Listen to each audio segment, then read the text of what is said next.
Attendees, the number is not increasing anymore, so we will go ahead and begin the hearing today. Good afternoon, everyone. My name is Stephen Sayers, and I'm counsel for the Steamship Authority. Today, the authority is conducting a public hearing pursuant to Section 15A of its Enabling Act on its proposed 2022 winter, spring, summer, and fall operating schedules. I would like to inform everyone that Sean Driscoll, the authority's communications director, is making an audio and video recording of today's hearing. In addition, Falmouth Community Television, known as FCTV, is broadcasting this meeting live on Channel 15 and making a video and audio recording of it as well. I note that this is a hearing being conducted by the authority today and not a board meeting. Therefore, while board members may be in attendance, they will not be deliberating on the proposed schedule changes today or otherwise responding to any testimony at this time. They are here to listen, as are we. Today's recording of the hearing will also be made available to them so that they can view it after the hearing is concluded. I would like to introduce some of the members of the authority's management staff who are also here today and whose responsibilities include our reservations and terminal operations. General Manager Robert Davis and Director of Shoreside Operations, Allison Fletcher. The authority's Enabling Act requires the authority to post and advertise in newspapers with general circulation in Falmouth, Barnstable, Martha's Vineyard, Nantucket, and New Bedford. All of its proposed schedule changes at least 60 days prior to their effective date. Accordingly, in March, the authority placed newspaper advertisements of its proposed 2022 winter, spring, summer, and fall operating schedules for the period from January 5, 2022 to January 2nd, 2023. The authority's Enabling Act also provides that if the authority receives a petition within 30 days of those advertisements that is signed by not less than 50 persons who are residents of any of those communities requesting a public hearing on the proposed schedule changes, the authority shall conduct a public hearing within 14 days of receiving the petition. On April 20th, the authority received a petition with respect to its proposed schedules that was signed by 103 residents of the town of Falmouth, and that is why we are holding this hearing today. The purpose of today's hearing is to receive testimony regarding the authority's proposed schedule changes to ensure that we gain the benefit of the views of the parties affected. The authority will also consider written testimony that is submitted regarding the proposed schedule changes, but we ask that written testimony be submitted as soon as possible after today's hearing to ensure that we can consider it. Written testimony can be emailed to schedules@steamshipauthority.com. That is schedules, plural, SCHEDULES @steamshipauthority.com. During this hearing, we will not be accepting comments or questions via Zoom's chat function. If there are additional comments or questions you wish to submit in writing, please do so by way of email. In their petition, the 103 Falmouth residents object to the authority's proposed 2022 freight operating schedules between Woods Hole and Martha's Vineyard, as announced in the authority's newspaper advertisements. As advertised, the authority's proposed 2022 freight operating schedules between Woods Hole and Martha's Vineyard would be essentially the same freight operating schedules that were approved for this year, as well as the same freight operating schedules we ran in 2018 and 2019, and were approved for 2020 before our schedules were modified last year due to the emergency created by the coronavirus pandemic. For 2022, the authority is proposing to once again operate a 5:30 a.m. freight trip from Woods Hole only during its summer operating schedules with a motor vessel governor from May 17th through October 19th. The authority is also proposing to continue to limit the size of the trucks the authority carries on that 5:30 a.m. freight trip from Woods Hole, the trucks that are less than 40 feet in length, which it began doing in 2018, so that less noise is generated by the trucks that drive to the authority's Woods Hole terminal in the early morning hours. After the petition was submitted, the Falmouth Transportation Management Committee also asked the authority to consider alternative schedules that would eliminate the 5:30 a.m. summer freight trip from Woods Hole. One alternative schedule that has been suggested is for the authority to shift all of the ferry trips between Woods Hole and Martha's Vineyard so that they all would start and arrive 1/2 hour later than the authority's proposed schedules. Another suggestion is simply to eliminate the 5:30 a.m. summer freight trip and instead operate a 2:00 p.m. trip with the motor vessel Sankaty on a regularly scheduled basis rather than operating that trip only as needed. Accordingly, the staff will be considering not only the authority's proposed schedules, but also these suggested alternative schedules, as well as any other alternative schedules we may come up with on our own. In order to evaluate whether any of these alternative schedules will be able to provide adequate transportation for Martha's Vineyard during the 2022 summer season without the 5:30 a.m. freight trip, the staff will also be collecting more information over the next few months, including information about the authority's service and the utilization of its vessel's capacity this coming summer. After evaluating that information, as well as the oral and written testimony provided through this hearing process, the staff will prepare one or more draft reports recommending either that the authority maintain portions of its 2022 schedules as originally proposed, or that it make modifications to those proposed schedules. The staff will also explain the reasons for the recommendations, summarize the oral testimony received, and attach all of the written testimony received. When each draft report is prepared, it will be forwarded to the authority's board and port council members, and then posted on the authority's website. We will also email people to let them know of the availability of the draft report on our website if they have provided us with their email addresses through the written testimony, or if they email us later asking to be notified.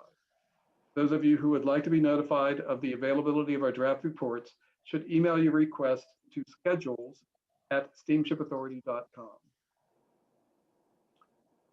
We will now call on members of the public who have joined the Zoom hearing who indicate that they want to give testimony. I want to note that this hearing is not an adjudicatory proceeding. Therefore, we will not be asking people to testify under oath, nor will we restrict people's comments to testimony that conforms to the rules of evidence observed by the courts.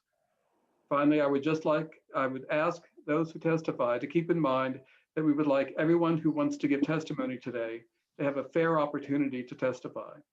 If there is time after we receive everyone's testimony, we will try to give people an opportunity to testify a second time for the purpose of responding to comments made after they gave their initial testimony.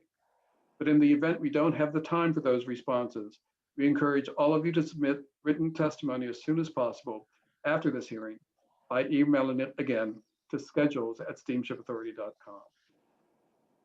Because the petition objects generally to the authority's proposed 2022 freight operating schedules between Woods Hole and Martha's Vineyard, I think it would be helpful if I first call on Nat Trumbull, who submitted the petition on behalf of the 103 petitioners,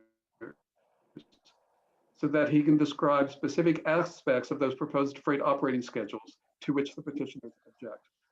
Mr. Trumbull, if you are an attendee today, I'm asking if you would like to testify first. And if so, could you please indicate by clicking on the raise my hand icon on your Zoom screen or by pressing *9 on your phone?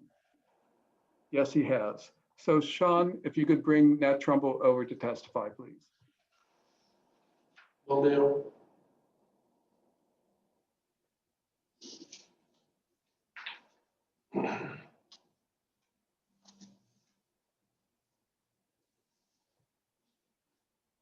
Go right ahead, Mr. Trumbull.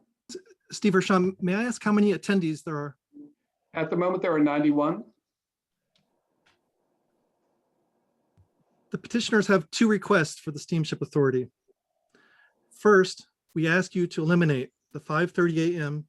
daily freight schedule from Woods Hole. It causes fully loaded trucks up to 40 feet in length to cross multiple Falmouth neighborhoods at 5 a.m. or earlier. In the summer, the number of trucks can exceed 600 per day. The noise from those trucks is unavoidable. This is impacting hundreds of Falmouth residents along a 6-mile stretch of Falmouth that includes Palmer Ave, North Main Street, Locust Street, Woods Hole Road, Crane Street, and Cowdery Road. You are depriving hundreds of Town of Falmouth residents of sleep at 5 a.m. or earlier. This is a public health issue. We ask you to recognize that and respond by making a long requested change in next year's freight operating schedule. Second, we ask for meaningful and serious development of New Bedford as an additional off-Cape freight port for shipping to the Vineyard. The Steamship Authority needs to embrace regional transportation planning. New Bedford as a mainland port must be part of that regional planning. I would like to say an additional word about Senator Moran's proposed amendment to the Enabling Act of the Steamship Authority. Today's hearing is a manifestation of the very problem that Senator Moran's amendment aims to solve. The current voting structure of the Steamship Authority gives the islands an absolute veto and deprives the other three voting communities of any meaningful participation in authority policy making. Senator Moran's amendment seeks to promote negotiation and compromise to ensure that the islands and mainland port communities work together to solve problems, whether it be about freight operating schedules or planning now for additional mainland ports as the islands continue to grow. Rejection of our request today demonstrates the need for the amendment. Thank you very much, Mr. Trumbull. Now I would like to ask anyone else who would like to testify to click on the raise my hand icon on your Zoom screen, or if you are joining us by phone, to press *9 on your phone. Also, when you are recognized and asked to speak, which you will be able to do with or without your video on by chance, please start your testimony by telling us both your name and address. And we will take them in the order that they have their hands raised. So Sean, if you could please bring Adam into the hearing.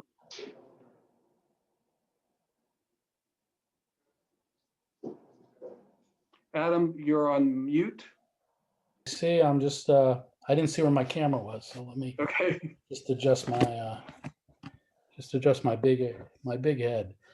Thank you, Steve, for allowing me to testify, and thank the Steamship Authority.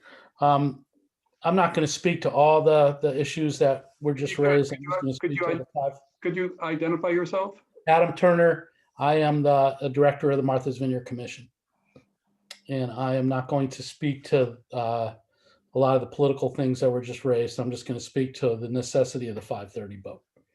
The 530 boat is critical to the Vineyard's year-round economy, especially during the scheduled months from May to October.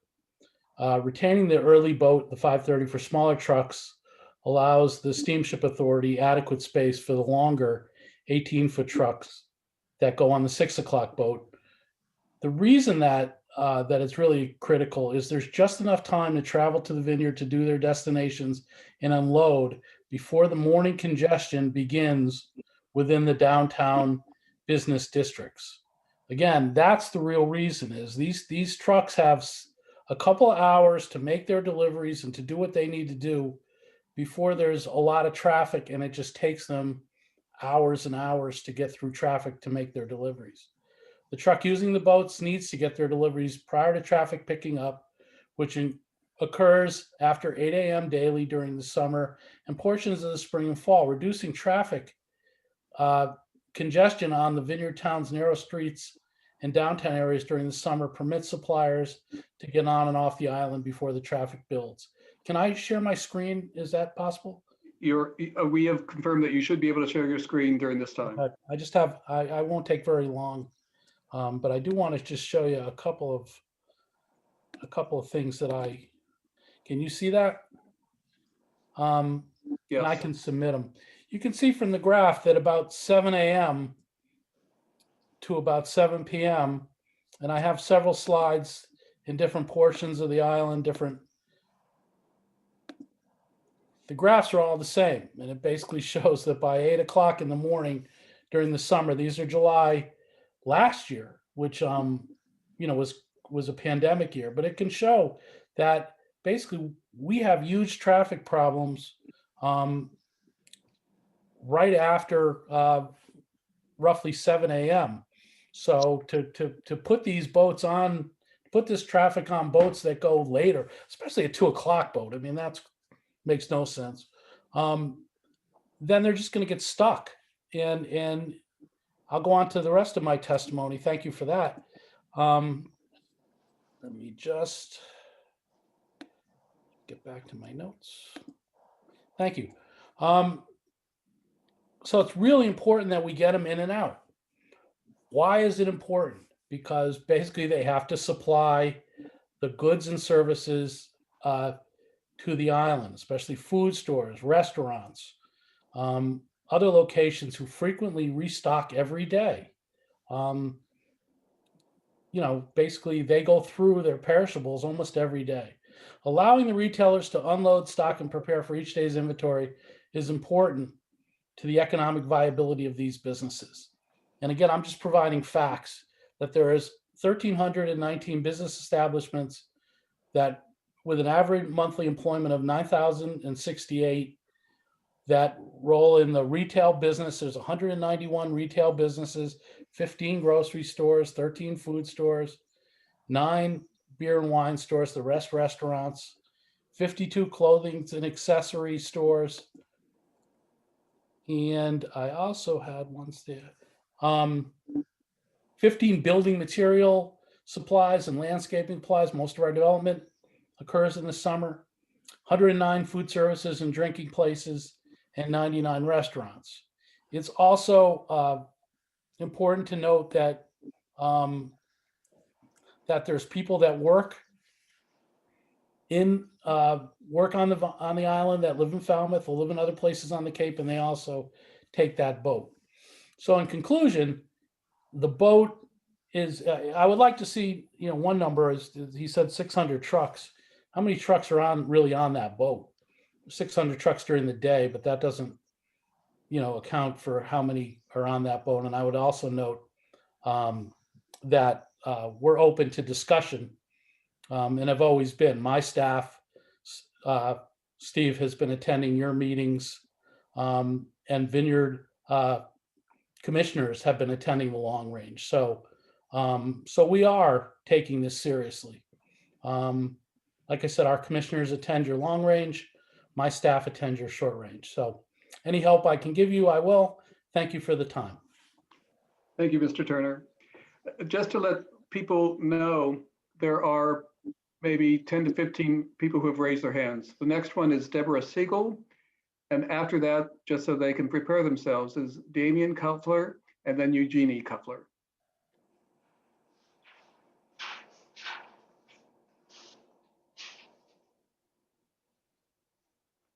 Deborah Siegel, you are on. If you could unmute yourself.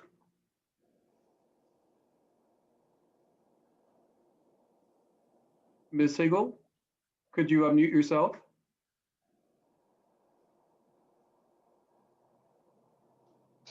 I'm sorry, but you are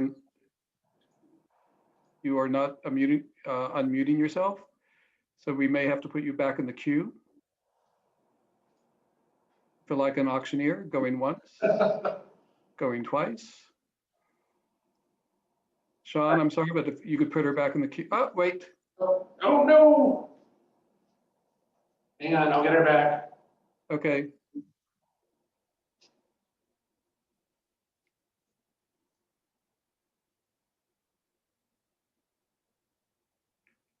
Deborah Siegel, you're back again. Are you able to unmute yourself this time more quickly?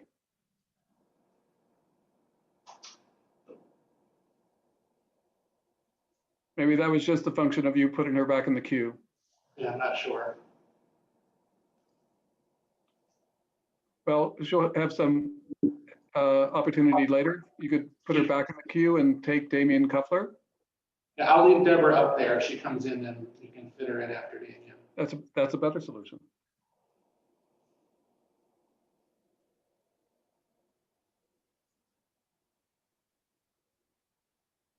Ms. Kuffler, if you could unmute yourself.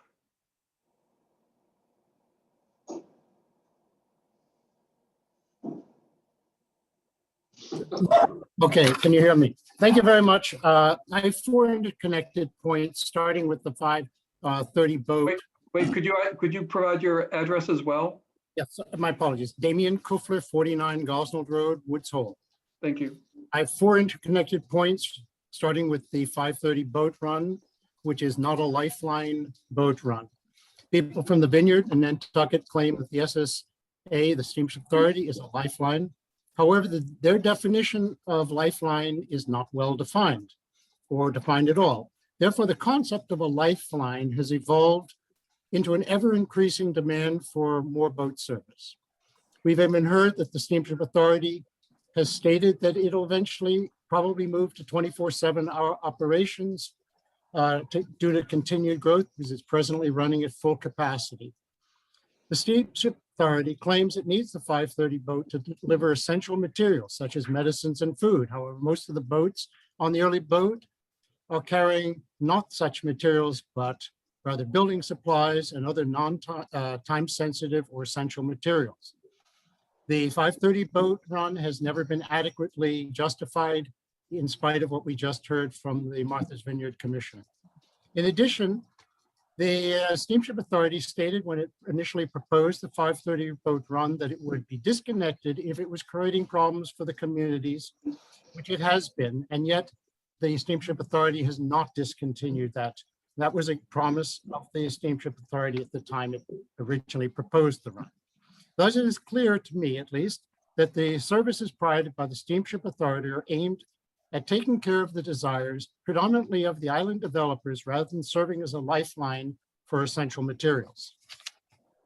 Related to that is that the islands are actually being held hostage by the Steamship Authority. The Steamship Authority and the islands do not want any changes to the Enabling Act because presently they can do anything they want without considerations of the 3 other voting communities. This is due to the supermajority of both islands. They claim that any change to the Enabling Act, which gives more say to other communities, would cause the island to be held hostage by mainland communities. This is false because it is only due to some level of a change would only force a level of communication between the communities where none presently exists. Negotiations between all 5 parties will be for the benefit of all sides, not only the islands. The islands neglect the fact that they are already being held hostage by the Steamship Authority. This is because the authority has a monopoly and virtually is the sole provider to the islands. Therefore, if the islands costs are actually higher than they would be if alternative ports were used and competitive services provided, which would reduce island costs. That would be for everyone on the islands. Point 4, the Enabling Act changes will bring divisiveness. This is a claim by island people. This is that it would give the mainland communities would create divisiveness if they had any say in the operation of the Steamship Authority. But they neglect the fact that it is precisely the arrangement of the Enabling Act which has created the active divisiveness which exists presently. Without any input from the other 3 communities, the islands with their supermajority will always control what happens. And so far, it appears that everything they want, they get. My 4th and final point is the concept of a lifeline from the Steamship Authority is a fairy tale. They claim that is the lifeline, but there is no lifeline because there is only one shipper, the Steamship Authority. Yes, there are some other, but that the barge present service and the fast boat is a minimal portion of that service. Therefore, the islands really need a true lifeline, and that could only come by adding off-Cape ports. Where would the lifeline be for the islands? If, for example, there was an accident in Woods Hole that made the port inaccessible for days or weeks? What happened if there was a major event along Route 28 or a problem on one of the bridge that could last, if it was the bridge, it could last for months? What would happen then? In such a case, the islands would truly suffer for lack of supplies, in addition to which nobody could get on or off the islands. Sorry for that background noise. It is time to be realistic. It is no longer the 60s with casual flow, minimal flow of people and materials. It's time to move forward and get the Steamship Authority to voluntary or by force if necessary to expand its thinking to include offshore ports and its monopoly. Something must be done. Without the Steamship Authority cooperation, the Steamship Authority Enabling Act must be radically changed to create a more balanced input to controlling Steamship Authority operations. If this is not effective, then the monopoly of the Steamship Authority will have to be broken and outside bodies brought in or body to assure oversight of the Steamship Authority to make sure that it operates to the beneficial well-being of all the communities involved, as well as to the islands. It is time again for the Steamship Authority to consider the needs and well-being of all those on whom it has a great impact. Thank you so much. Thank you, Mr. Kuffler. Sean, Deborah Siegel, I see has her hand raised, so she may be ready to unmute herself now. She is. Ms. Siegel, if you could, we know your name, but if you could give your address, please.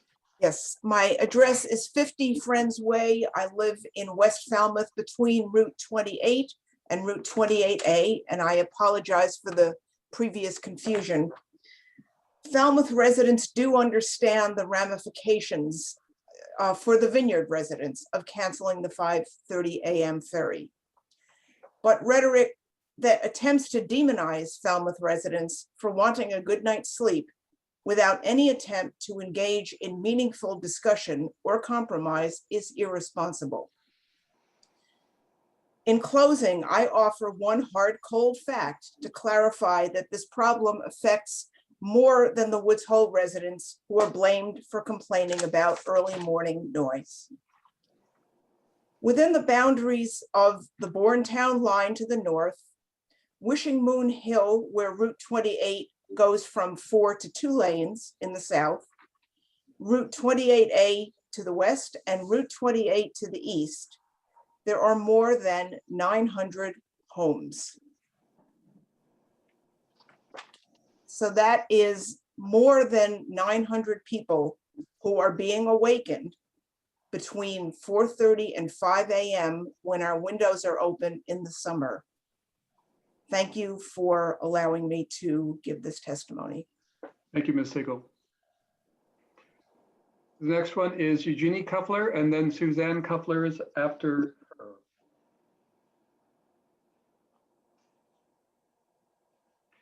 Ms. Kuffler, if you could unmute yourself.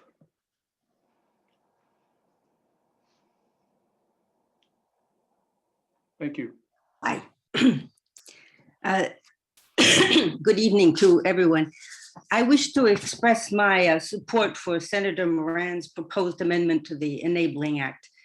It is time for the mainland communities to have a fairer share in determining their destinies, starting with the quality of life. The elimination of the 5:30 a.m. boat and the truck traffic that it occasions. With increased voting power, we could look forward to the Port of New Bedford for the transportation of non-sensitive goods, to the reduction of the wear and tear on Cape infrastructures, traffic congestion, air, light, and noise pollution, to a quieter, calmer, safer environment. A stronger vote would allow the reconsideration of the land side development of the Woods Hole Terminal. The Steamship Authority has already disfigured the water side. In spite of the opposition of the Woods Hole Community Association, the Steamship Authority appropriated public water by extending 3 slips 90 feet into the harbor, an intrusion that has altered the approach to the channel into the eel pond, has partially obstructed the view from the drawbridge of the Elizabeth Island Nonamesset, and has disrupted the proportions of this dense part of Great Harbor. What's more, we have learned that due to inadequate preliminary drilling, Cashman is now running into rock beds, obliging construction modifications that are driving up the already phenomenal price of this project. Having collectively examined the architectural plans for the landside terminal construction at its 40% stage, the same lack of forethought is apparent.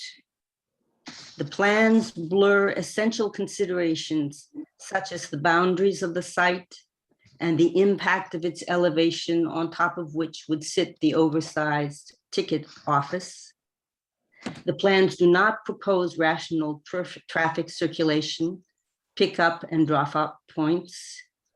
They do not respect existing greenery, nor the views of the abutters, etc.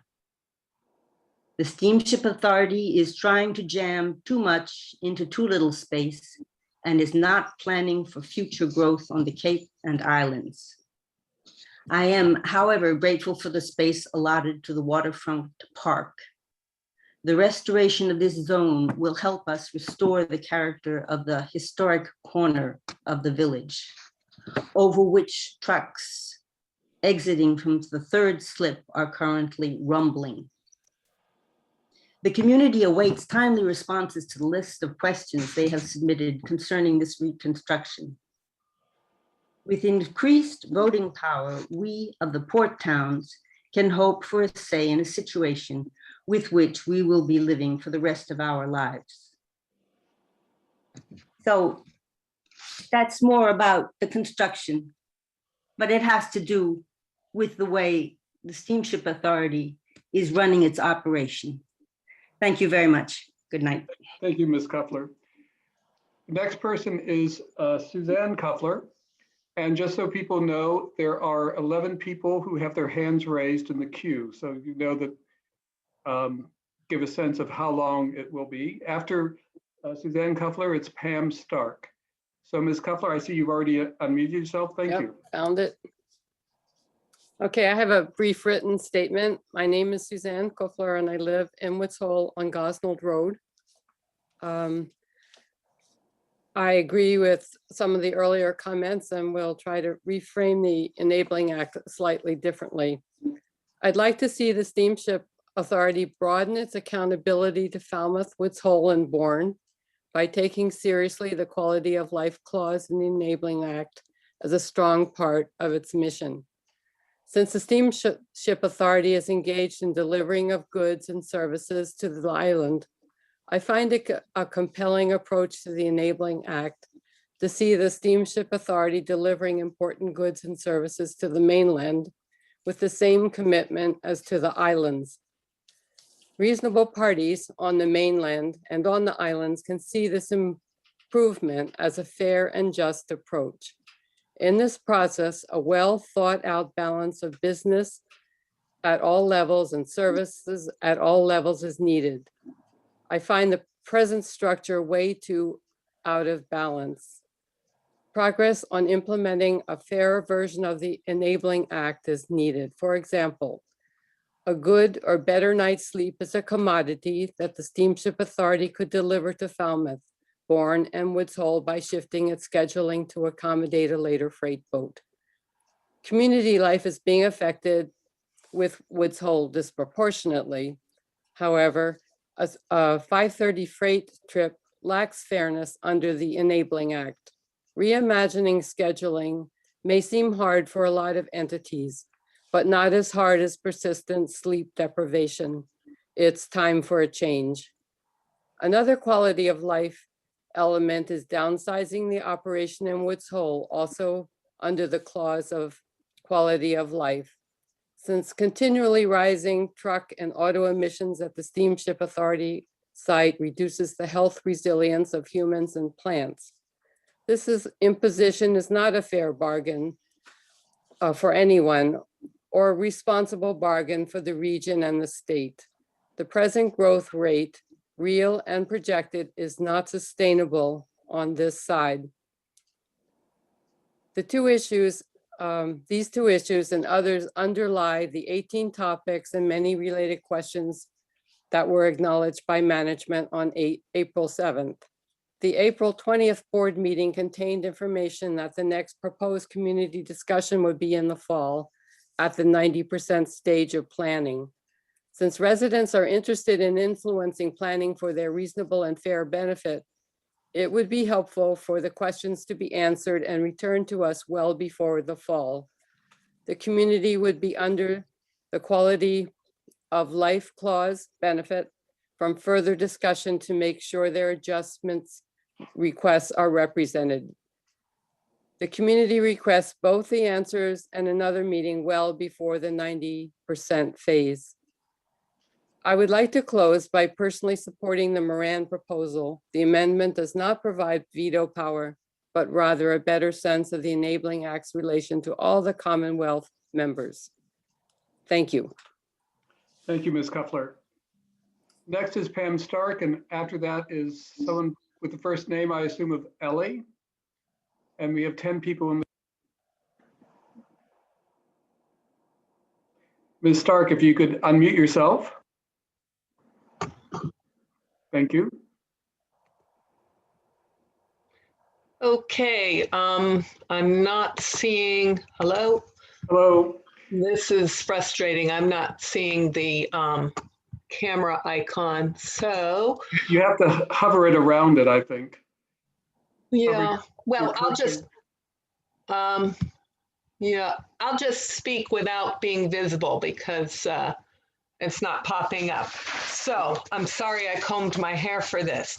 But anyway, I do want to thank you for holding this hearing. And for expediency's sake, I'm just going to ask a few questions and answer a lot of them myself, and then leave a few open at the end. And I also want to thank the Kufflers before us and Deborah. They were wonderful statements that were very inclusive. Mine will be a little more narrow focused. One, was slip 3 historically ever a fully functional slip? No, it was used for overnighting and emergency dockage.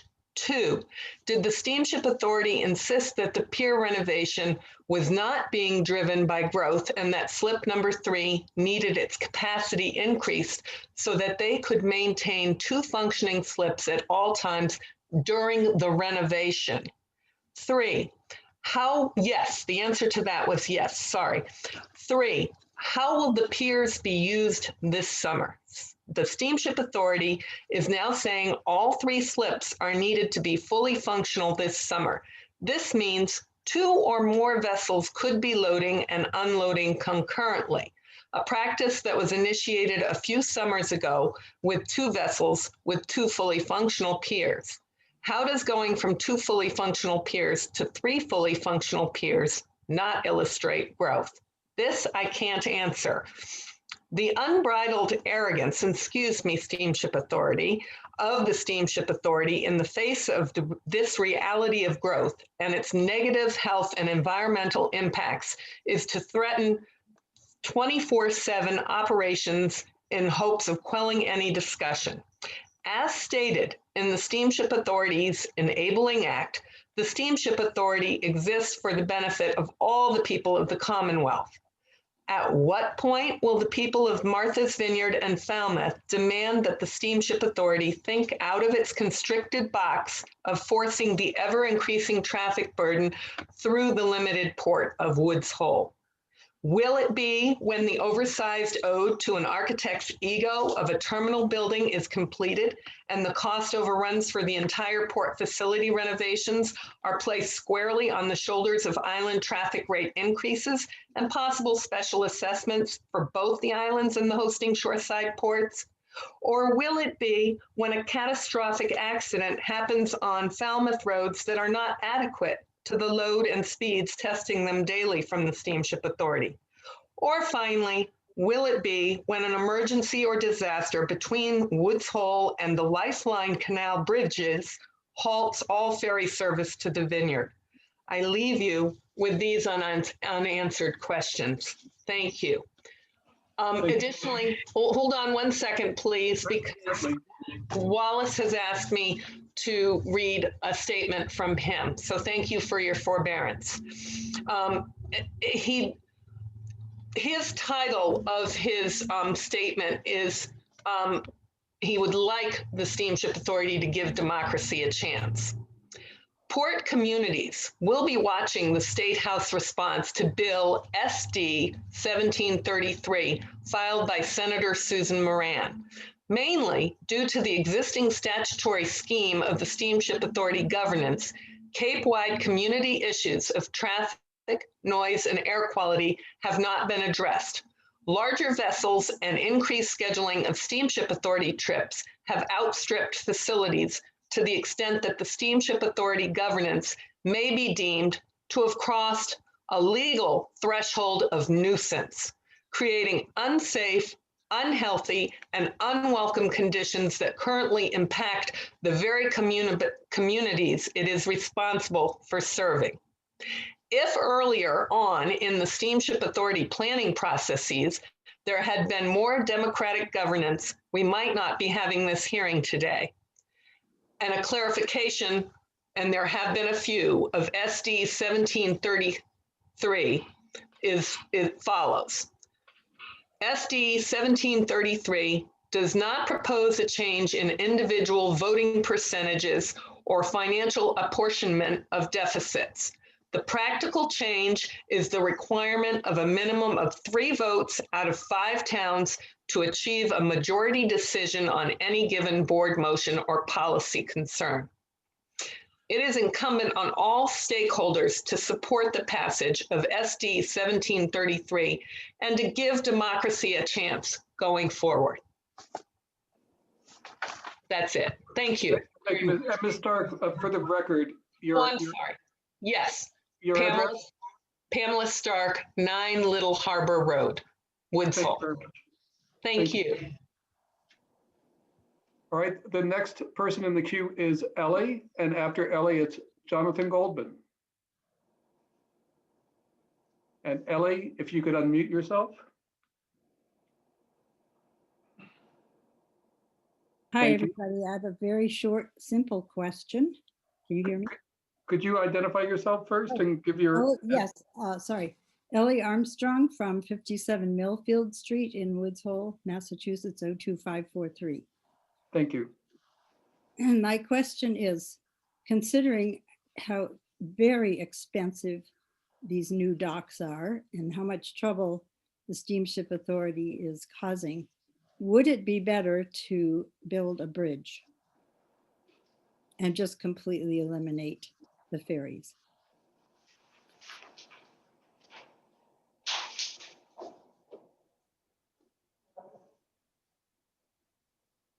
That's it. All right, thank you very much. The next one is Jonathan Goldman, and after Mr. Goldman, it's Russ Murphy.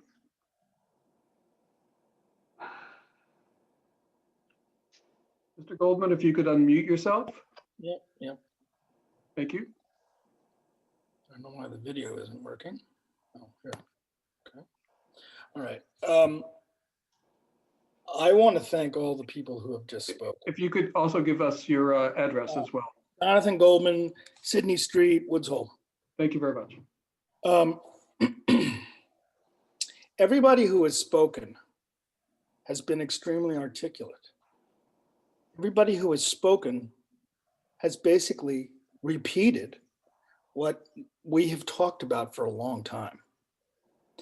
When I heard the HMI report at Falmouth High School a couple years ago, it was clear to me that the challenge for the SSA really was in listening and responding to that report. And chief amongst it that really made an effective, that affected me personally, was how the culture of the SSA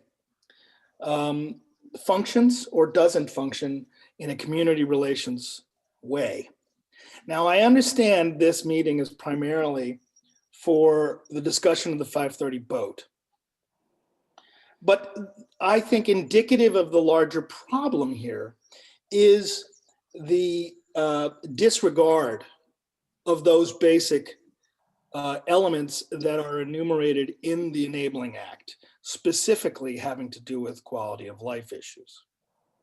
Secondly, in hearing the county commissioner from the Vineyard, or the Vineyard Commission person, Adam, I am overwhelmed by how many restaurants, businesses have expanded on the Vineyard, have grown. This growth is undeniable and, I fear, unsustainable, as the SSA as the primary conduit for all the products, services, and elements that go over to function, to help Martha's Vineyard function.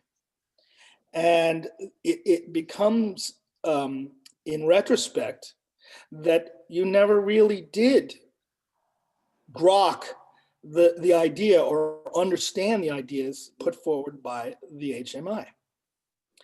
And I am really stymied to think that any change is going to happen, because this is kind of like that Charles Addams cartoon of a suggestion box with a cutaway view that shows you a grinder inside of it.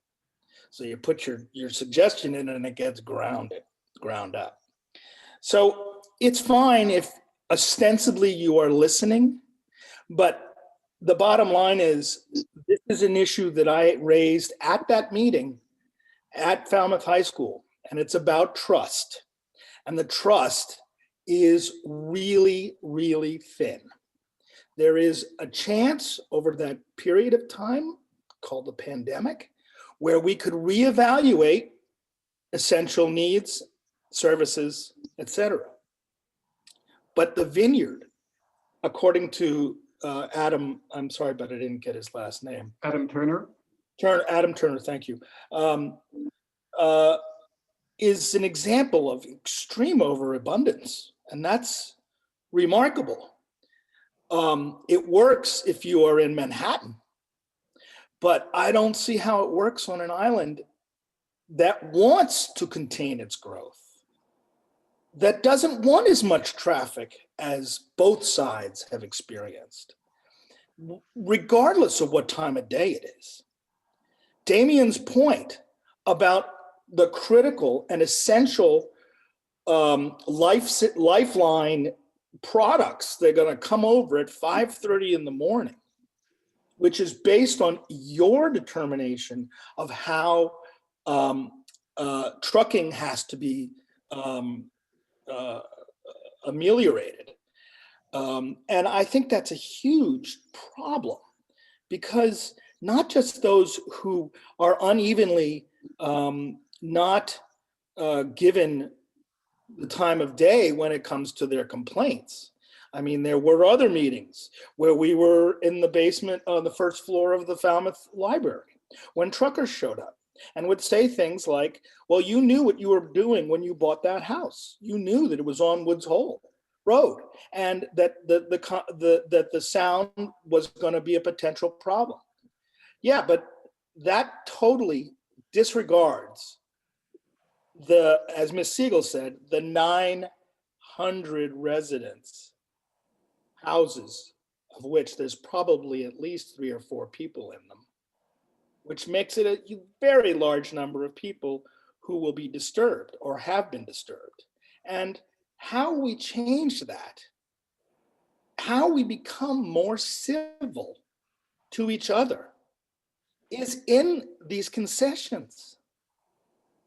As it stands, the protest against the Enabling Act is for equity, it is for kindness, it is for neighborliness, it is for trying to solve challenges on both sides of the Sound. And yet, there's a bull in a china shop that is in charge of back and forth between those two places. And it is, I know, extremely expensive to be able to think about a new port renovation like New Bedford, which is poised to do that.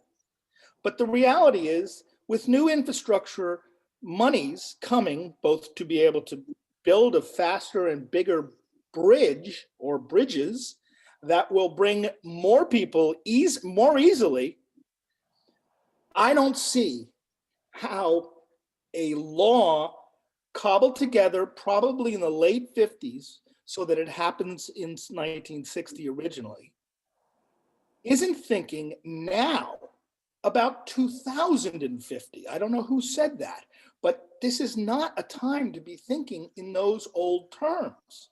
It is growth. The light alone that we can now see from that butterfly parapet, that goes out to the boat on the third slip, is something that completely changes the viewscape. And that's from Water Street, looking across the landfall parking lot and seeing that thing at night lighting up. So I don't really quite get where downlighting was ever even considered. But this isn't really an architectural critique. This is a fundamental social problem. You had an opportunity over this horrible year to reconfigure your approach to the impacted communities. And other than just having another meeting, painfully at this point on Zoom, we have not evolved. And this is a combination of two extremely well-educated and smart communities. I expect more. I expect kindness, which should be one of the first choice that has to do with the health and benefit of the whole Commonwealth. That's what this is. And right now, Falmouth, for I would suggest decades, has been at the brunt end of everything that survives over on the vineyard and thrives. That there are 900 businesses, whether they are 20 different large material businesses like lumber stores, mandating that they can have a 5:30 a.m. shipment at the expense of their neighbors is just wrong. And it would be so important to hear from you or Bob or Sean as a spokesman that you recognize this. We need to move forward, not just stick our fingers in our ears and say, oh, I can't hear you, because that's what the actions demonstrate. And it's just very frustrating. I appreciate that you do this and it's important, but in terms of solving these monumental challenges of equity, we're missing the mark. And the fact that last week's Cashman report via Sean of probes that have to go down to be able to determine about the rocks, to me is unfathomable for a major shoreline renovation project. That this isn't integral to the millions of dollars that have been spent in theorizing how we're going to do this thing just bodes poorly. So I want to thank you, Steve, for being the brunt of all of this for so many years. But we need some progress. We really do. Thank you. Thank you, Mr. Goldman. The next person is Russ Murphy, and after Mr. Murphy, it's Donna Hammers. And there are 8 people in the queue. Mr. Murphy, if you could unmute yourself. I will do that. Thank you very much. I'm not seeing any video. Do you have video? We see you and we hear you. Thank you very There's much. someone in the background as well. She's leaving though. As she always does. No, that's not, oh, that's too bad. No, that's not true. Okay. If you could give your address as well. Yes, my name is Russell Murphy. My address is Bowditch Road, Woods Hole, 02543. I have a brief statement to make, which I will read from. The more than 100 petitioners who requested this hearing sincerely hope that the presently scheduled 5:30 trips from Woods Hole will be eliminated, that the authority will actively pursue use of New Bedford as a supplementary shipping port, and that the SSA will join with the Falmouth Select Board to solve the severe traffic problems now created by freight shipping out of Woods Hole. I'll submit a more formal written statement for the record. It reiterates many of the objections to the schedule heard today. To save time, I'd like to make 3 brief observations. The authority has so far failed to use its data and expertise to work up an alternative 2022 schedule that eliminates the 5:30 freight trips. This was specifically requested, as you noted, at a recent Falmouth Transportation Committee. It makes meaningful discussion of changes in the schedule much more difficult, but I was pleased to hear you report that a study will be underway and that an alternative and formal schedule will be presented, and that will present an opportunity for additional discussion. To my knowledge, second, the authority has never acted on Mr. Packer's recent invitation to have SSA representatives visit his facilities in New Bedford to discuss how they could be used to alleviate current stresses on Woods Hole. Failure to do so suggests a regrettable lack of interest in New Bedford as an alternative shipping port. And third, a different kind of thought. The voters of Key West, Florida, a city comparable in size to Falmouth, recently passed a referendum drastically limiting the size and number of cruise ships entering its harbor and reducing the number of passengers permitted to disembark onto the island. They acted despite sustained scaremongering tactics by opponents. At some point, communities facing development are forced to say enough is enough. Steamship schedules should not be driven by the consequences of overdevelopment. Adequate transportation, in quotes, as required by the Enabling Act, means balanced and fair transportation of persons and necessaries of life. The current system is fundamentally unfair to Falmouth and Woods Hole. If the authority once again overrides the objections heard today and leaves the 2022 schedule as is, we will have seen the strongest argument in favor of the Moran Amendment. I appreciate your time and thank you. Thank you very much, Mr. Murphy. Next is Donna Hammers, and after Donna Hammers is Judith Laster.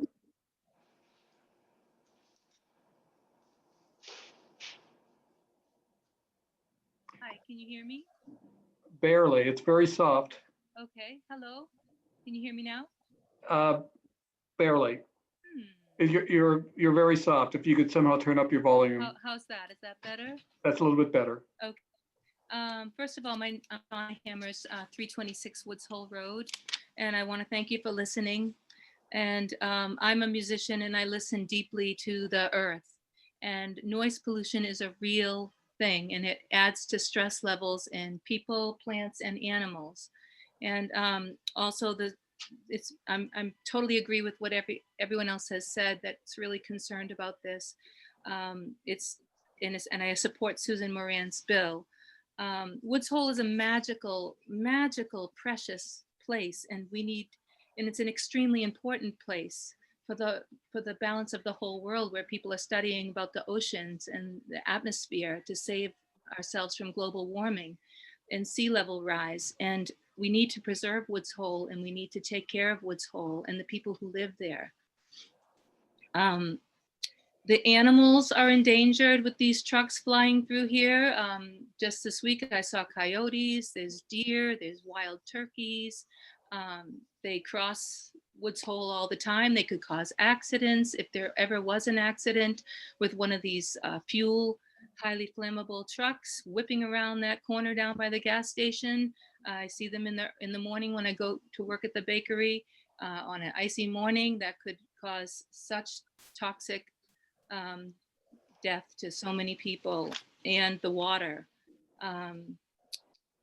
And lack of sleep actually is, they know now, leads to dementia and Alzheimer's if you don't get 7 to 9 hours of sleep. And I work with people with Alzheimer's and dementia, and it's a horrible, sad thing that we don't want to wish upon anybody. And that these days with COVID, we all need sleep to keep our immune system strong. And the trucks will continue to add to air pollution, which will hurt our lungs and also will contribute to global warming.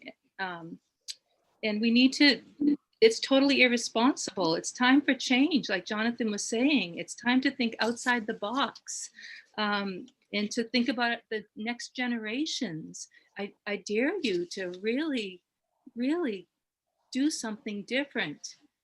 It's time. The whole planet is reconsidering everything at this point because of COVID and global warming. We won't have an island. It'll be underwater. This whole area will be underwater. We only have like 10 years to turn this around. So it's totally, all this capitalization and wanting more goods is totally irresponsible. We don't need more material goods. We don't need more development. We need to be live more simply and be more self-reliant. Many people are growing their own food now. They won't have to have trucks bringing all these different food. And plus with the pollution on the planet, it could be contaminated food. We need to be self-sustaining. And more people are realizing this. So there's really not a need. It's just a greed. And let's see, I just want to finish by saying, we can do more with recycling and maybe we could use boats to transport things, simple, the old fashioned way. And New Bedford maybe would benefit as a port, and they're really hurting economically. Maybe they could really benefit.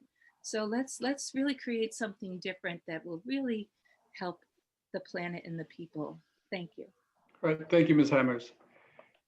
The next person is Judith Laster, and then someone, I assume with the first name of Kristen.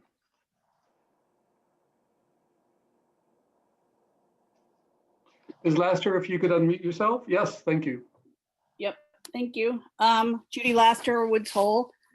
I am going to start out by saying I really hope that next May, we're not back here having the same conversation that we've had every year for the past number of years. And I hope the reason that we're not back here is because the Steamship Authority listens to us and acts on it and works to promote and implement the suggestions that have been made for years, which are reasonable and which would benefit not only Cape Cod, but Martha's Vineyard and Nantucket as well. Just going to start out by saying, yes, this is about the 530 boat.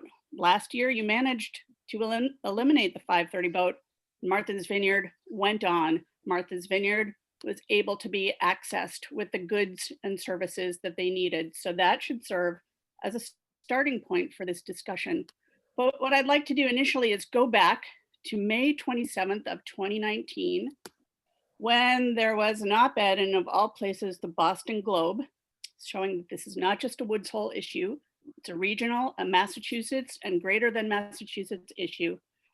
And the title of that op-ed was A Tipping Point for the Steamship Authority. I'm sure you're probably aware of this, and I'm sure you read it at the time.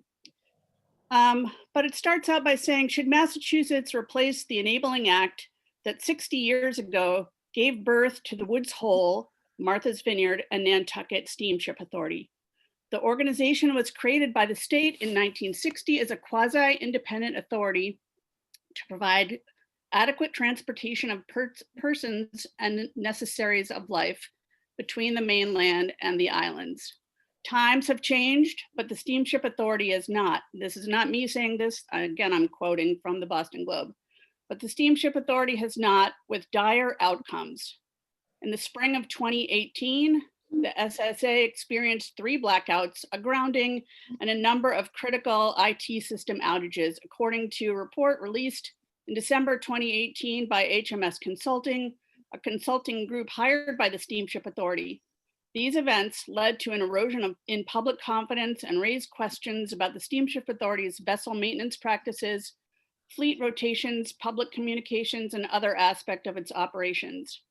Underlying these challenges is a relentless population growth in southeastern Mass and on the Cape and Islands, especially during the summer, and things are getting worse because, as the report underscores, the SSA suffers from an absence of strategic planning. I'm not going to read the whole rest of the op-ed, but I commend it to you and I would like you to incorporate it into the record. It does say, however, the overburdened system is clearly at a tipping point. So this is not a new conversation. We have this annually. Ostensibly, the entry point is the 5:30 boat, but as we all know, it's a much bigger issue than that.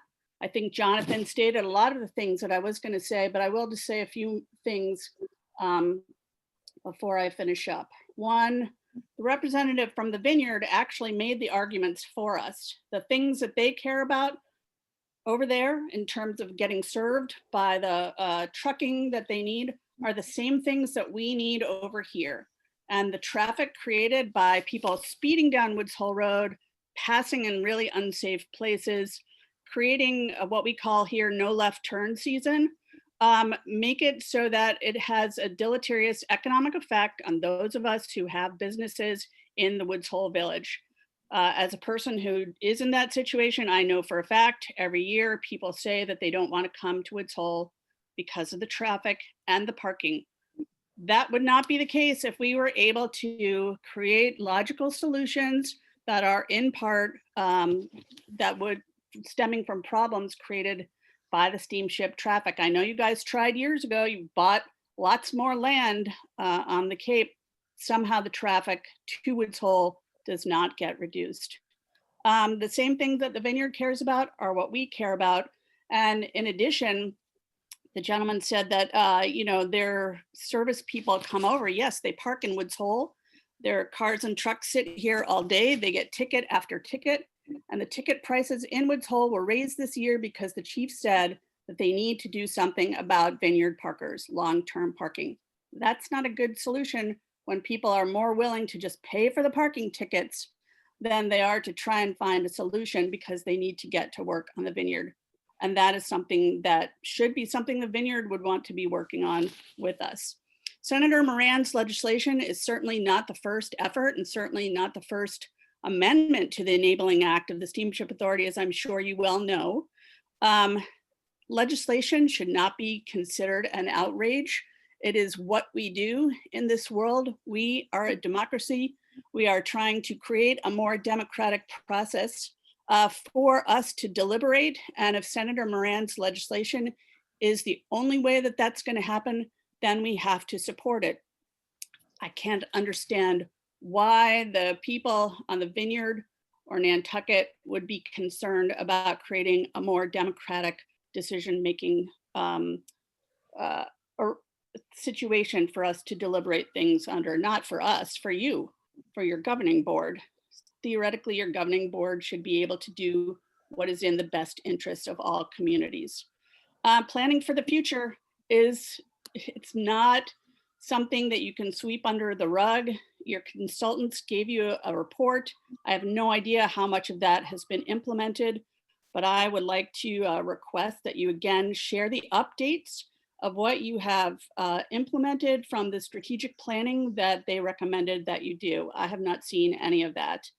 And then in closing, I'll just say that other authorities in Massachusetts, and we tend to have a lot of them here, have had these same kind of problems with the communities that get hurt by their actions in the past.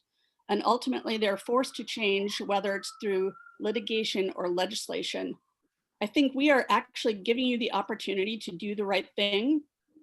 I hope rather than placating us just with a hearing, an annual hearing for the so-called, annoying people of Woods Hole, that you will choose to actually listen to what we're saying and act on it and realize that what we're talking about is in your best interest.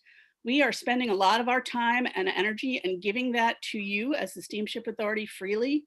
It's time for you to give us the respect that we deserve, and rather than just placating us, actually listening to us and acting on what we request. Thank you. Thank you very much, Ms. Laster. Next person is Kristen. And then after that is CTE Angel Scott Price. Kristen, if you could unmute yourself and identify yourself and also tell us your address. Hello. Hello. I'm Kristen Alexander. I'm on Camloden Drive off of 28. And I just would like to reiterate the New Bedford solution. Over the years, 60 plus years of living here, I've watched the enormous amounts of traffic increase. And I understand that the Vineyard needs their services at the time that they need them. And as Mr. Turner had said, that there are enormous amounts of services that are needed. And it just speaks to how much we should be considering a different port like New Bedford for the morning run. The trucks arrive early, they wait alongside the road, often, you know, as far up as where I live, which is 10 minutes from the port in Woods Hole. And they pull off on the side of the road and keep running until they can get down into Woods Hole, because they're not allowed to, you know, sit down there at 4:30, 5 o'clock until they're ready. So that's just my thing that I would like to add, is to just really consider. We've asked that before many times, and I'm not quite sure why that has not been on the table again. Thank you. Thank you very much, Ms. Alexander. The CTE person is no longer there. So Karen Alcott is the next person, and after Ms. Alcott, it's John Woodwell.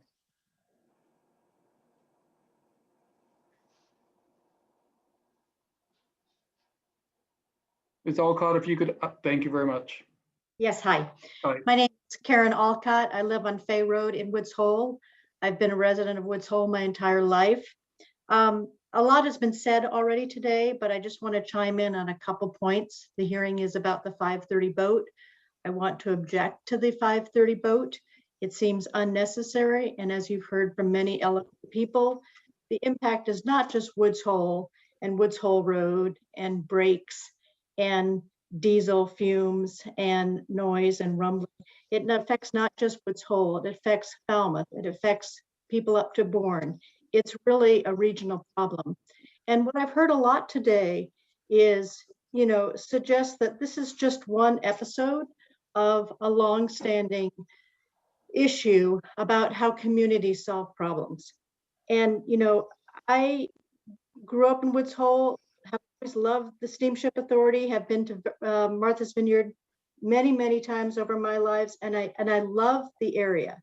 But it's just a travesty that we're wrecking what was precious about this place of Woods Hole by overburdening it. And so I know that there's been lots of people who've made very good suggestions.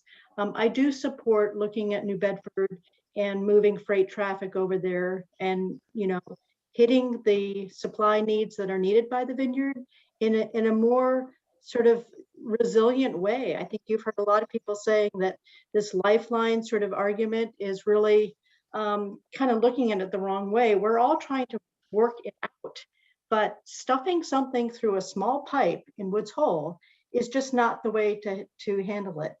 I would suggest, you know, whether it's the ticket office or the disfiguring of the water side or the piling issues, there seems to be a very recurrent theme that I'm hearing, which is a really lack of forward thinking, a lack of forward planning.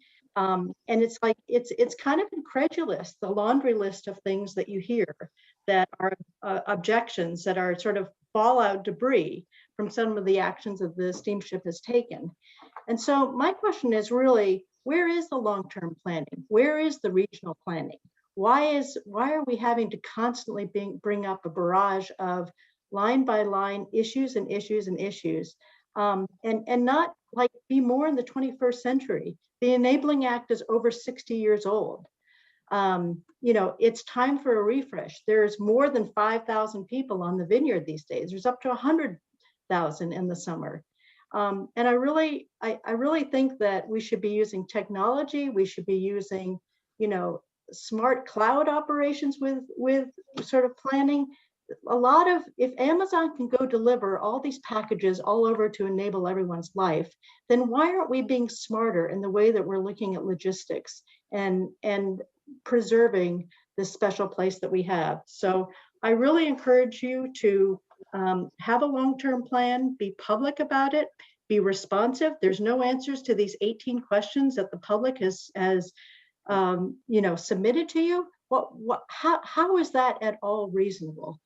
And I guess, there's many things to go dissect and take apart and work on, but if it's not done in a way that can sustain, we just have these arguments year after year after year, that this needs to be a long-term plan, and it needs to be a long-term thinking as a regional approach. And so I hope you'll take that under consideration. I hope that the dialogue with the public will be respected and appreciated, as Judy Laster just said. There are lots of people that are trying to help. So, it's time for the SSA to kind of, not be so tone deaf, but actually say, yeah, that I can see how that would work. Think what's going to happen in 5 years, 10 years, 25 years, 50 years to this area. It's going to grow. It can't possibly take more, throughput through this small pipe. So thank you very much. And I hope we'll make some progress. Thank you, Ms. Alcott. The next person is John Woodwell. And after Mr. Woodwell, it's Poloni, which I assume is the last name. Mr. Woodwell, if you could unmute yourself. Thank you. Oh, thank you very much. All right. First, I'd like to thank Adam Turner for his comments, for his candid comments. This is really the first time that we've heard that sort of candor from a supporter of the Steamship Authority operations in the wee hours of the morning. The issue being, according to him, that Martha's Vineyard is jammed with cars by 7 a.m. But the question is, how did it get jammed with cars by 7 a.m.? After all, it was 1997 when the people of Martha's Vineyard across Martha's Vineyard in 5 towns voted overwhelmingly to limit Steamship Authority operations and the shipment of cars to the vineyard to 1997 levels. Since then, the Steamship Authority has completely disregarded the will of those people and more than doubled the shipment of cars onto the island. So the Steamship Authority has sold the streets, sold the transportation system that everybody owned, and did so by reaping the proceeds of the sale of these cars into the vineyard. I'd like to call your attention to this document by Stephen Sayers. This is 2001, April 25th. In April 1999, I'm quoting Steve Sayers here, these are your words, his words. In April 1999, the members also voted unanimously, that's members of the board of the Steamship Authority, to adopt a goal to reduce freight traffic levels through the ports of Hyannis and Woods Hole to the 1997 levels as soon as practicable, but not later than May 2000 for the Woods Hole Martha's Vineyard run. The Steamship Authority has broken that promise in a big way. And I would note that this document came as a result of Craig Johnson's wish to secure permission from the Steamship Authority monopoly to send freight at his own risk, at his own expense, risk his own financial neck to ship freight from New Bedford. The Steamship Authority, in its monopolistic wisdom, under the guidance of Stephen Sayers, one paragraph above his signature, we recommend that Seabulk's application to provide year-round ferry service between New Bedford and the islands should be denied. Okay, so that was one nixing of a lifeline from New Bedford. The Steamship Authority has killed off a lifeline from New Bedford. Let's fast forward another decade to Ralph Packers. He decided not to ask the Steamship Authority if the Steamship Authority would allow him to expand shipments to Martha's Vineyard. And so he just went ahead and did it. He expanded his freight service to Martha's Vineyard. What did the Steamship Authority do? It used its legal authority to shut down his lifeline. And here is the document, April 28th, 2011. There it is right there. The legal document that nixed Ralph Packer's lifeline. So the Steamship Authority is not in the lifeline business. It is in the anti-lifeline business. It's in the business of feeding itself feeding itself and making things comfortable for itself. And what else does it do with its authority? How does the Steamship Authority get this stranglehold on the people of Martha's Vineyard? How does it force the people of Martha's Vineyard to use its services and prohibit those people and others, anyone else, from using anybody else's service? First, it has a monopoly, and that means that it's a legal monopoly. It has the legal clout to prohibit competition with itself, which, as we see, it uses. We killed off those two lifelines, those two shippers who would otherwise be shipping freight from New Bedford, and anybody else, of course, who might have considered doing so, but recognized this is a cautionary tale and said, I'm not going to bother trying. The Steamship Authority also has the legal power to shake down the taxpayers. If you don't do what the Steamship Authority says, the Steamship Authority says, you know, if we allow this competition, well, our revenues will go down, and then we will have to extract revenue from the taxpayers. Okay, so we need to get rid of that, that means by which the Steamship Authority maintains its hegemony. It also has a patronage program, this kickback program that ensures a loyalty by people from the board to its customers. And it says, well, we're going to have to get rid of this patronage program if we can't shift costs in this way, charge these people this money and offer it to these people over here as a gift. This, of course, is the same method perfected by the former Soviet Union and other despotic regimes to keep people under control and keep their regime in business. If you allow the regime to fall, our gifts to you are going to end and terrible things will happen.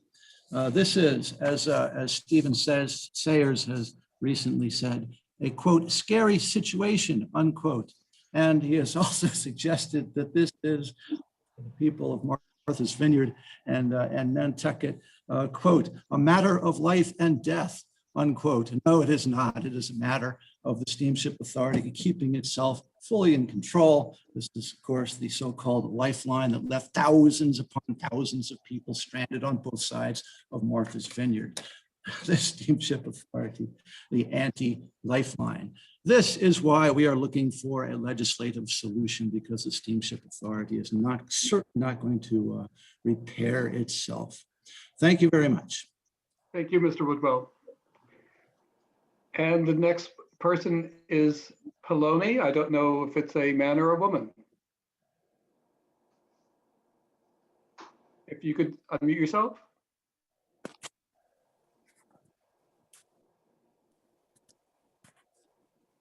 Good afternoon or good evening, maybe. Hi, can you hear me? Yes, we can hear you. If you could identify yourself. Okay. I am Bronwyn Poloni. I live at 24 Sumner Street. I'm from Woods Hole, Massachusetts, and I'm here to object to the 5:30 vote. I agree with everything that everyone has so articulately put forth, and I just wanted to add on behalf of the tremendous amount of people my age who are parenting in Woods Hole right now. I've been asked to speak on their behalf. We want to know how the steamship expects us to cross the road. We can't cross the road when there is a ferry that has been let out or when people are rushing to the ferry. The steamship has never made an effort to put in a crosswalk or do anything to try to mitigate the amount of traffic. We wait upwards of 15 to 20 minutes to cross from one side of our town to the other. And the other issue that the mothers wanted me to bring to the table is air quality. We will be obtaining individual air quality monitoring kits because we feel that the air quality shifts depending on the amount of steamship traffic and the amount just of idling and exhaust. And I live right off Woods Hole Road, and there are so many times in the day when all you can smell is the pollution from the cars backed up waiting for the ferry. Those are my two main points that I would just like added that hadn't been addressed. Everything else has been addressed. And I would just ask that the Steamship Authority please listen and take our requests very seriously. Thank you. Thank you, Ms. Poloni. The next person is Ralph Herbst. And there are 6 people in the queue.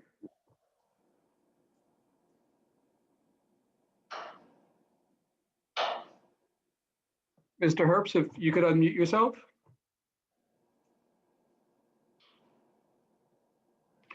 And after Mr. Herbst, it's Becky Connors. Mr. Herbst, we still cannot hear you. There you go. Can you hear me now? Thank you. Yes. All right, thank you for the opportunity to speak. My name's Ralph Herbst. I live at 121 Regis Road in Falmouth. I live as far from Woods Hole as you can get and still be in Falmouth. But for the last 30 years of living here, I've heard nothing but issues about the Steamship Authority and the issues that are prevalent because of the unbridled growth on Martha's Vineyard. And this whole situation is obviously, to me, that is the reason that the issues are here today. And I'm worried about the fact that Martha's Vineyard does not help themselves. They simply say, we're going to do what we want to do, and we'll just let the Steamship Authority take care of us. It appears to me in the recent meetings that I've attended that the Steamship Authority's attorney represents Martha's Vineyard. They need to represent themselves. And the fact that the Martha's Vineyard Commission chairman testified today at today's hearing, I think was a good start. I'm not interested in hearing the Steamship Authority defend the Martha's Vineyard's position. I want to hear the Martha's Vineyard people defend their position and present alternatives. It's not up to the Steamship Authority to find the alternatives. It's up to the people who live on Martha's Vineyard to do that. Lastly, the issues that have been brought forward about the cancellation and of the 530 boat. I personally spent my career in the transportation industry. We carried passengers and we carried cargo. And it's just ludicrous to think that the schedule of the truckers going over to Martha's Vineyard has to be dictated by the fact that the truckers have to return home in time to have dinner with their families. We, in my industry, we got up at 4:30 or 5 in the morning some days, and other days we didn't get home until midnight. And it's just ludicrous to think that the truckers and their work conditions dictate the fact that they have to have a 5:30 start to get over to Martha's Vineyard. Lastly, I would think the merchants at Martha's Vineyard, if they can't store enough of what they need from noon on one day until morning of the next, then they're not ready to serve the public. It's just crazy that they seem to think that they have to have fresh produce produced on a daily basis. That's just not the way you can operate. So I appreciate the opportunity to speak, and I hope that you will definitely listen to what has been said today and take it to heart and make some changes. Thank you. Thank you, Mr. Herbst. The next person is Becky Connors, and after Ms. Connors, it's Catherine Bumpus.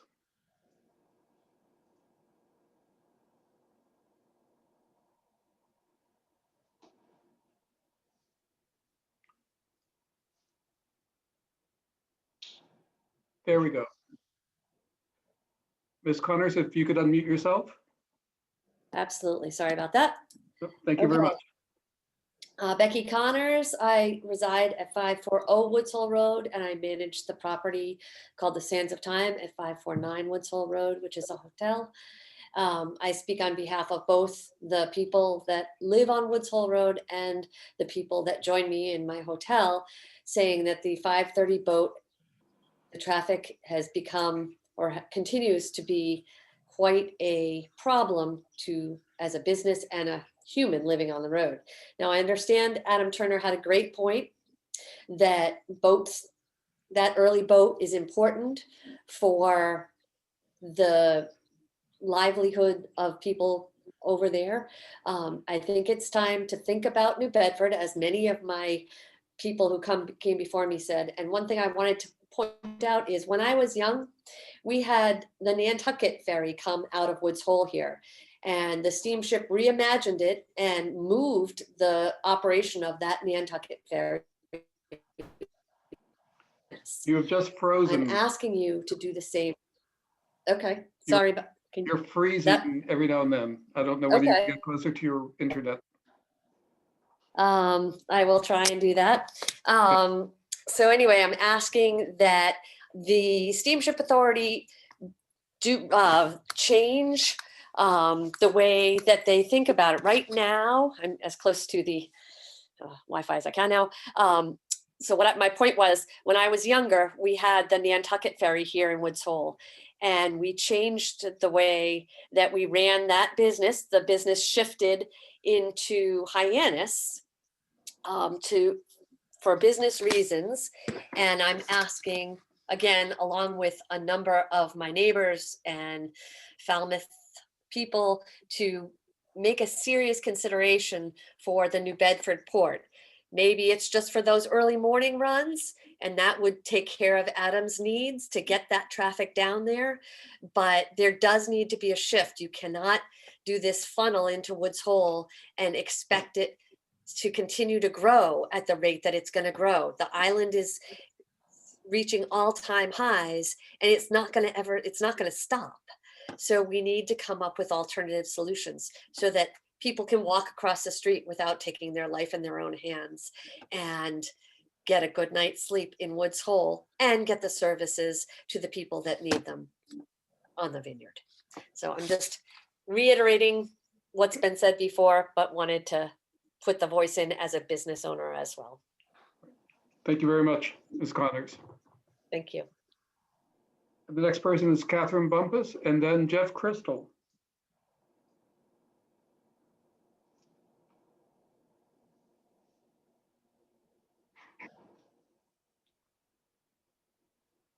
And Ms. Bumpus, if you could unmute yourself. Thank you. I'm sorry, I'm going to not use my video because that slows down my internet connection. Can you hear me? You're very soft. Let me try. How about now? Is that better? Possibly. I'm sorry about that. My internet connection is not sometimes as good for Zoom as I'd like it to be. When the 530 boat was first proposed, there was a lot of discussion both by the board and by the Port Council about concerns that it would raise problems with the neighbors and with the operations of the Steamship Authority. People were not given the opportunity to weigh in on that conversation at that time because the Steamship Authority failed in its legal obligation to advertise the changes in the schedule. When the community did become aware of it, it had been going on for a period of time, and both the Steamship Authority and the Vineyard had become used to having the convenience of the 530 boat or the convenience of the island. Falmouth is being asked to bear the burden of convenience for the island and to not have traffic when it is inconvenient for them. That's not a very neighborly thing to ask us to do, and it is not a very good sharing of the burden. We understand that they are a seasonal community, as we are. We are both very special places, and we would like to be able to work together. We'd ask that the Steamship Authority be respectful in its operations to all the communities that they operate in. Thank you. Thank you, Ms. Bumpus. And the next person is Jeff Crystal.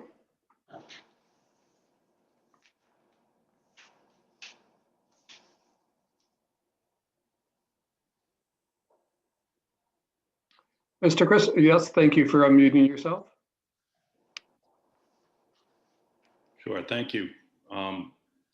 Jeff Crystal, Town of Tisbury. I'm a Tisbury selectman as well. I didn't prepare a title for my comment.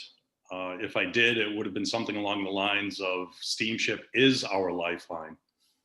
And when my constituents need medical care, cancer treatments, COVID shots, or even to take their 6-year-old child that suffers from a seizure disorder to Children's Hospital for a 31-day stay, and for those parents, the parents of that child, to have to commute daily, and yes, that means taking the 5:30 a.m. back to the island to get to work and attend to their other children, I consider that just one definition of the steamship lifeline.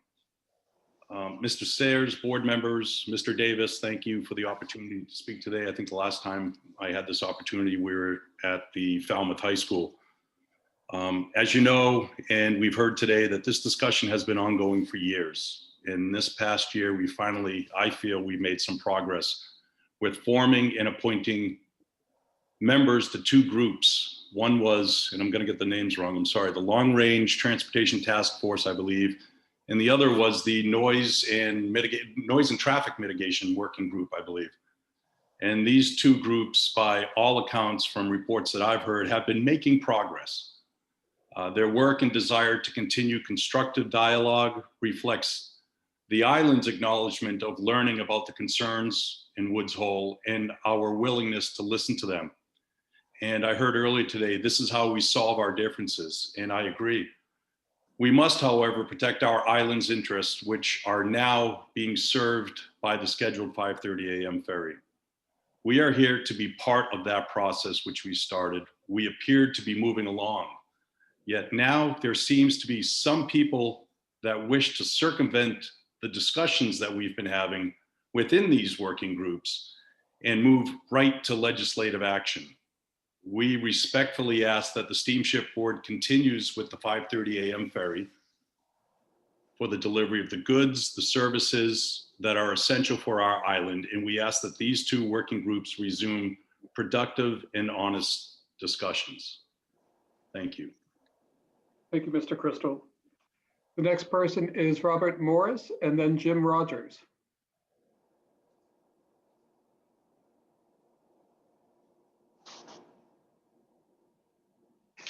Mr. Morris, if you could unmute yourself. I am unmuted now, Steve. Yes, thank you very much. You know, the last gentleman who spoke said that you need your goods and services. I don't deny that. However, you want them at the time that it's most convenient to you. The gentleman from the Martha's Vineyard Commission got up and showed us that they don't want traffic in the middle of the day. Well, we don't want it in the middle of the night. And that's what we're getting right now. At last week or the week before's meeting in Falmouth, Ed DeWitt's committee, Steve Sayers was asked by one of the members of that committee what would happen if the 5:30 boat were eliminated.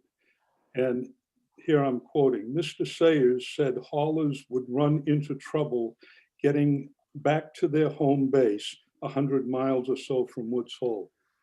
Well, you know, what a shame. One fellow gets home late at night, but 900 houses are awakened and 2 or 3 people in each one of those houses.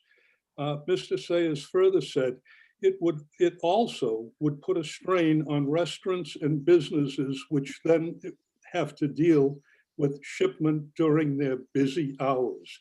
Well, what a shame. I just can't believe that Woods Hole and Falmouth people, their health is being sacrificed for the convenience of the vineyard. And it's been attested to by Mr. Sayers, by the fellow from the commission. Enough said. Thank you very much. Thank you, Mr. Morris. Mr. Rogers. And after Mr. Rogers is John Dowling.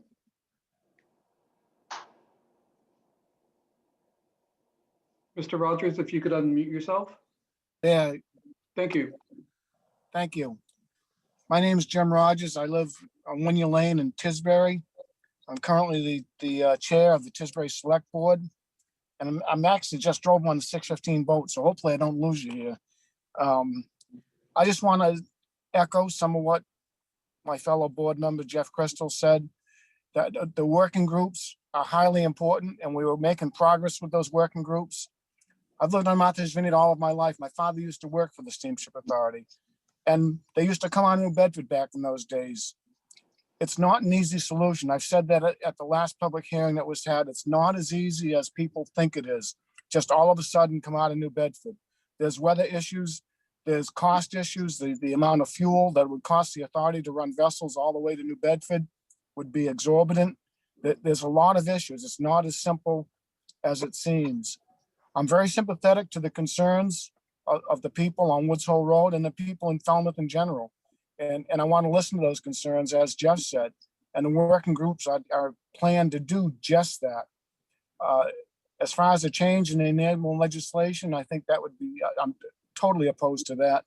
And there's rationale that was put in place, 60 years ago, but it was sound rationale based upon the service that needs to be provided.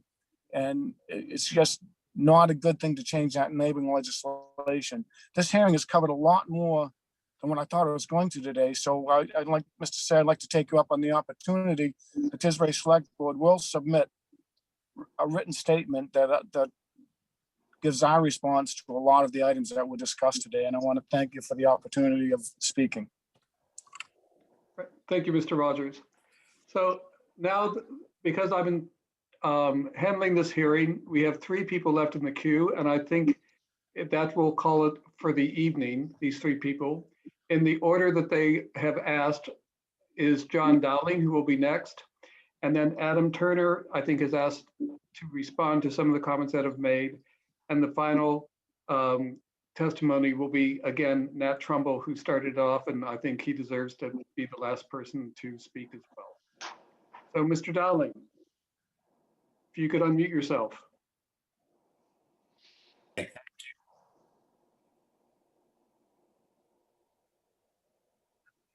I am John Dowling. I live out of Woods Hole on Ransom Road, which is about halfway between Woods Hole and Falmouth. And I see trucks coming down Woods Hole Road in both directions at excessive speeds all the time. It is a disaster waiting to happen. This should be taken into consideration. And it doesn't seem to have been the case.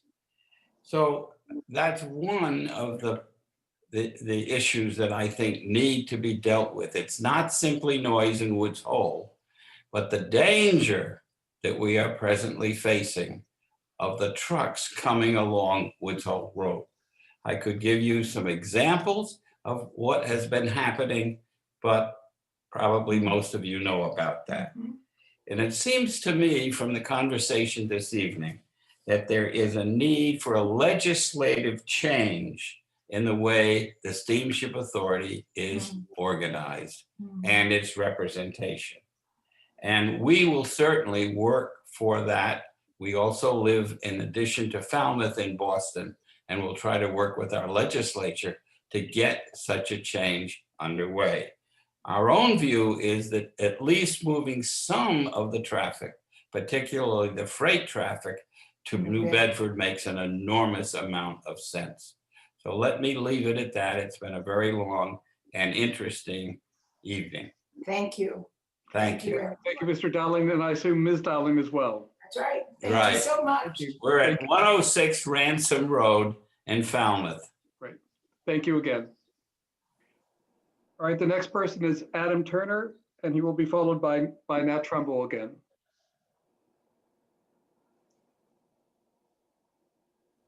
Adam, if you could unmute yourself. You have to unmute yourself, Adam. There you go. That am I. First of all, thank you. I appeared here to just talk about the 2022 schedule. I didn't prepare any comments about all the other issues that were raised. And again, I said at the end of my statement, we take this very seriously.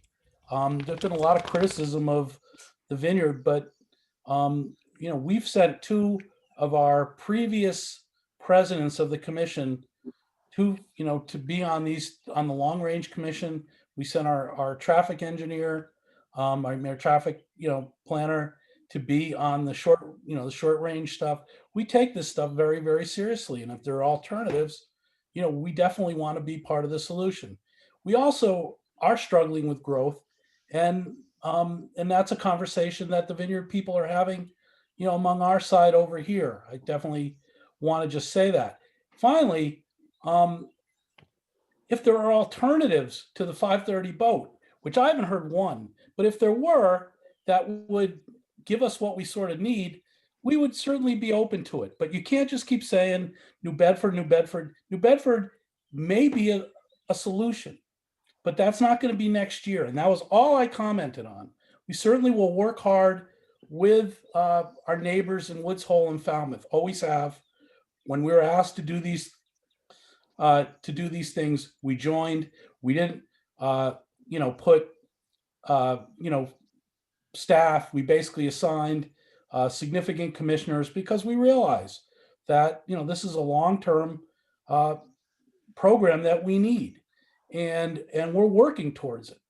So I just want that in the record, that nobody's objecting to the issues that Woods Hole and Falmouth are raising. It's just, what are we going to do? And we've got to do that together. And we've spent a lot of time trying to do that together. And my comments were only that for 2022, I don't see any alternatives to that.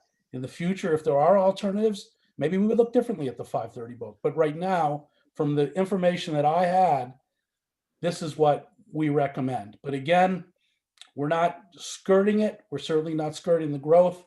Some of the people were pretty harsh on the vineyard, but we've really tried, and we will continue to work, with our neighbors over there to form solutions and move the authority forward in the future. Thank you again for your time, Mr. Sayers. Thank you, Mr. Turner. If I could say one thing before you go.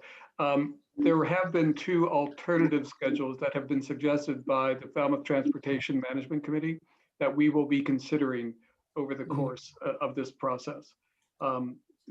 Both of which would eliminate the 5:30 a.m. freight I train. realize there is an alternative schedule, but it doesn't get to what I'm talking about, which is, the conditions over here for all the things that are essential to the economy and the well-being.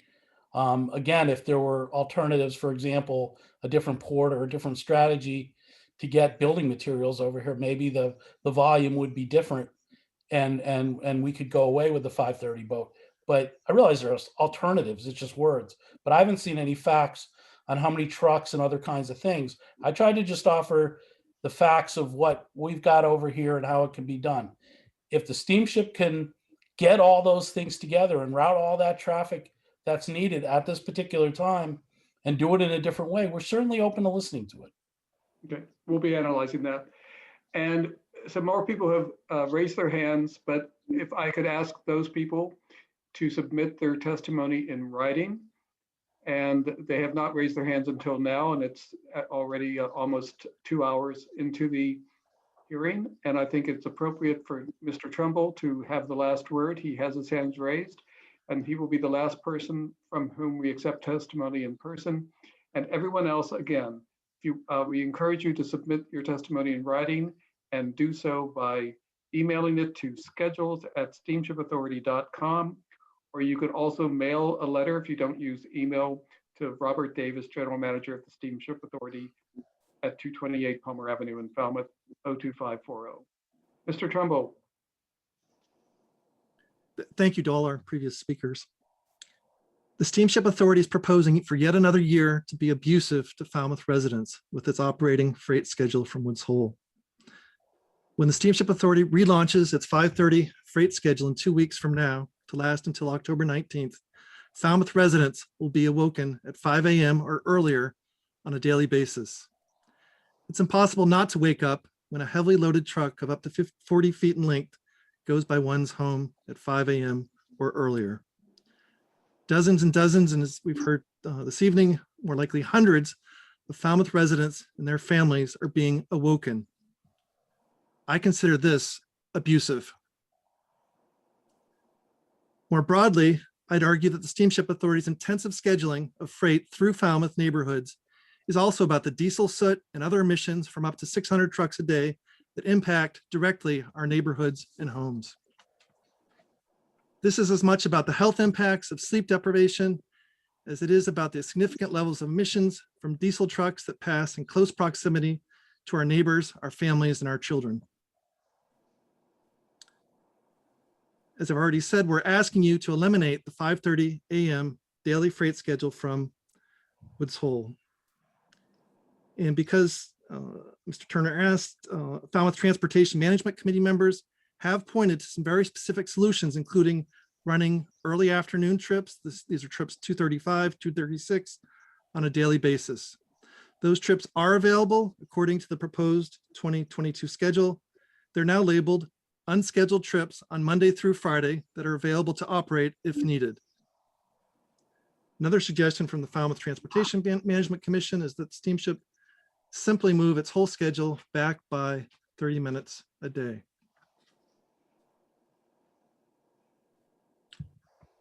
We do not consider food delivery to the vineyard to require a 5:30 a.m. freight ferry. That food can be delivered later in the morning or the evening before. There is, after all, a 6 a.m. 30, a 6:30 a.m. 30, a 7 a.m. ferry, an 8:15 a.m. ferry, an 8:35 a.m. ferry, a 9 a.m. ferry, and so on and so forth from Woods Hole. Food necessities needed very early in the morning can be delivered in advance and kept overnight on island in refrigerators. We've been asking the Steamship Authority to eliminate the 5:30 a.m. freight from Woods Hole for the last 5 years. Last year, when the Steamship Authority proposed its 2020 schedule, General Manager Davis received 63 written letters in response. Only 6 of those 63 letters supported the 5:30 a.m. freight schedule from Woods Hole.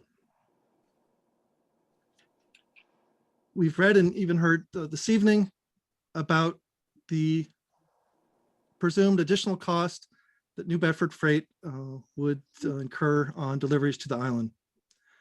But we've also read report after report, and these are serious and detailed studies, which the Steamship Authority itself contracted and paid for, that the impact on the final cost of goods on the vineyard would be less than 1 or 2% of those goods if the goods were to come out of New Bedford. We've even read that there could be some lower prices on some goods. Well, how could this be? New Bedford's further, it takes more time to get there, it takes more fuel. Well, that's the steamship's perspective. But if you look more broadly, a very large percentage of goods heading to the vineyard go right by New Bedford, the distance 43 miles by road to reach and wait for a boat in Woods Hole.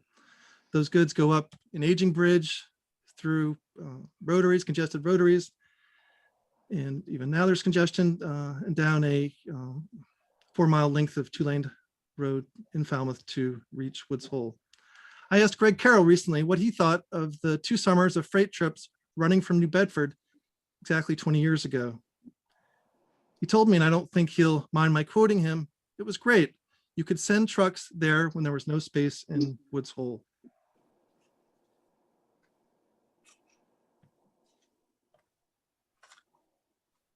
I believe the Steamship Authority's attitude towards Falmouth continues to be a scorched earth approach. I can't find any other way to describe it. Steamship Authority board members can go back and look at the hundreds of letters sent to the steamship during past public hearings, very similar to today's hearing over the last 5 years. And I can assure you there was not an equivalent number of letters from vineyard writers. It's simply unfair. The 5:30 ferry is all about convenience for vineyard shippers. I've spoken with the 2 largest grocery operations on the island, Stop and Shop and a family-owned business. They are not clamoring for the 5:30 a.m. ferry. The owner of the latter told me that he's on principle against the 5:30 a.m. ferry because sending fully loaded, noisy trucks in front of your neighbors' homes is not what one neighbor does to another at 5 a.m. He said that the vineyard can find another solution. And this has already been quoted tonight, but I'd like to read it again. From Section 6 of the Steamship Authorities Enabling Act. The exercise of the powers granted by this act will be in all respects for the benefit of the people of the Commonwealth. And it's our Commonwealth too. Thank you, Mr. Trumbull. And with that, we will close the public in-person testimony for today's hearing. Again, we encourage everyone to submit testimony in writing, either by email at schedules@steamshipauthority.com or in writing by snail mail to General Manager Robert Davis, 228 Palmer Avenue, Falmouth, Massachusetts, 02540. Thank you very much for all of your patience, all of your attention, and all of the testimony and comments tonight. Have a good evening.